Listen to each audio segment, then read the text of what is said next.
रत्नागिरी नगर परिषदेच्या आवाराच्या बाहेर जे आत्ता नवीन बोर्ड लावण्याचं काम सुरू आहे, माझं तर म्हणणं नगराध्यक्षांनी सरळ पूर्ण रत्नागिरीचे जे आवार आहे म्हणजे जे कंपाऊंड आहे त्याच्या बाहेर पूर्ण बॅनर लावून टाकावे, म्हणजे लोकांना ती नगरपालिका दिसणार तरी नाही। आज लोक जे कंटाळलेले आहेत सगळे नगरपालिकेच्या कारभाराला, म्हणजे ती नगरपालिका न दिसल्यामुळे लोकांना समजणार तरी नाही नगरपालिका कुठे आहे, आणि लोक यायची पण आता बंद झालेली ती कायमची बंद होती। आणि आज जो त्यांचा खेळ चालू आहे हा राजीनाम्याचा किंवा सुट्टीवर जाण्याचा, त्याला लोक खूप कंटाळलेली आहेत। आज जनतेने ह्याचा निर्णय घ्यावा काय आहे ते। आज हे 3 बॅनर लावलेले आहेत, उद्या पूर्ण नगराध्यक्ष लावा ही माझी त्यांच्याकडे मागणी आहे। आणि कोर्टाचा निर्णय सुद्धा आहे की शहर विकास करत असताना कुठेही बॅनरबाजी करता कामा नये।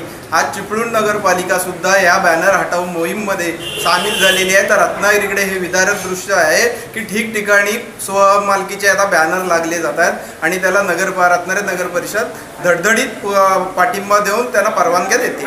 हे करतायत, हे अत्यंत विदारक दृश्य आहे। रत्नागिरी शहराचा ह्या उद्देशाने एक प्रकारे ऱ्हासच होत चाललेला आहे।